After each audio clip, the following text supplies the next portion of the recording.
Welcome to Dreamy Tales, where soothing stories guide you into a peaceful night's sleep.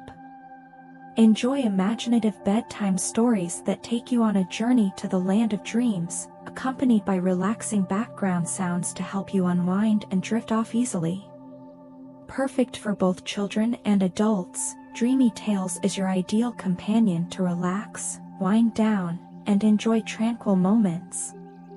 Don't forget to subscribe, like the video, and share it with others. Tune in, relax, and let your mind wander into a world of calm and serenity with us.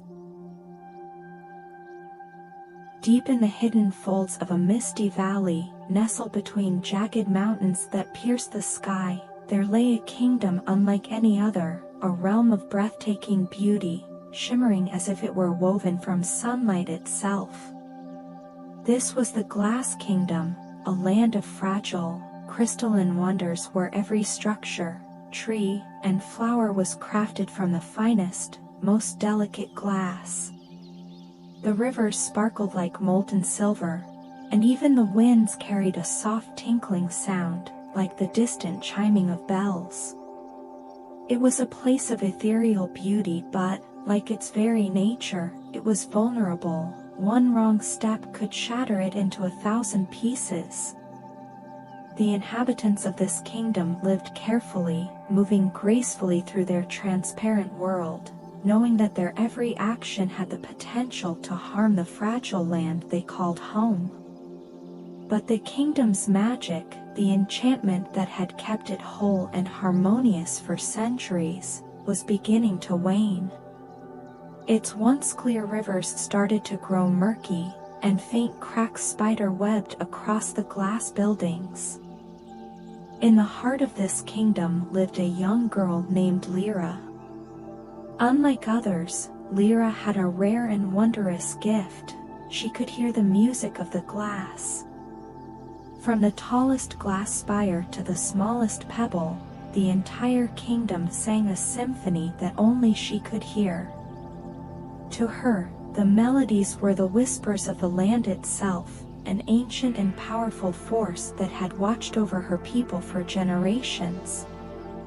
One bright afternoon, as the sun filtered through the glass petals of the kingdom's famed gardens, Lyra was strolling through the palace grounds when she noticed something peculiar. The gentle song of the glass that she had always heard, the symphony of the kingdom, had changed. Its tune, once serene and harmonious, was now laced with tension, the notes erratic and broken. A sharp tremor under her feet confirmed her fears. Something was wrong, terribly wrong.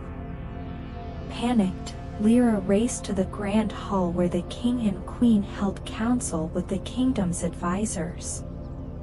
Bursting through the ornate glass doors, she found the rulers deep in discussion, their faces grave. "Lyra, child, what troubles you?" the queen asked, her voice echoing through the glass chamber like the chime of a bell. "The kingdom," Lyra panted. "The song of the glass, it's breaking." The advisors exchanged worried glances, while the king and queen listened intently. "You've always had a special connection to the glass," the king said slowly. "What do you mean by breaking?" "The glass is singing a warning," Lyra explained, trying to catch her breath. "There's something wrong with the magic that protects the kingdom. If we don't fix it, the entire realm could shatter." A deep silence followed her words, filling the room with an oppressive weight. For centuries, the Glass Kingdom had thrived under its magical protection. No one knew where the magic came from, only that it had always been there, keeping the kingdom safe from harm. But now, for the first time, that protection seemed to be faltering. The eldest advisor, a wise old glassmaker named Kale, stepped forward, his face lined with age and experience. "The child speaks the truth," he said solemnly. "The kingdom's magic is not eternal. There is a power that holds it together, but it is fading, just like the glass itself." "Then what must we do?" the queen asked, her voice filled with worry. "The keeper of the song must restore the balance," Kale said, his gaze resting on Lyra. "The gift she possesses, the ability to hear the glass's song, was given to her for this very moment." Lyra felt her heart race. She was just a child. How could she possibly restore the magic of the entire kingdom? "But I don't know how," she whispered, her hands trembling. "The answer lies within the kingdom itself," Kale said, producing a small, gleaming shard of glass from his robes. "This shard comes from the heart of the kingdom, the very source of its magic. You must journey to the heart and use your gift to restore its power." The shard pulsed softly in Lyra's hand as if alive with a quiet, rhythmic energy. The path ahead of her was clear, but it was also terrifying. No one had ventured to the heart of the kingdom in living memory. The journey was said to be fraught with peril, and many believed it to be more myth than reality. Despite her fear, Lyra knew she had no choice. The kingdom depended on her, and she couldn't let it fall. With the shard clutched tightly in her hand, Lyra set off on her journey.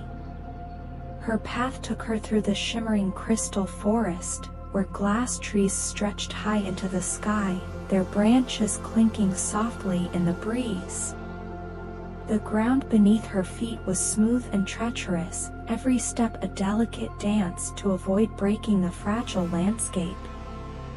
As she ventured deeper into the kingdom, the song of the glass grew louder and more chaotic.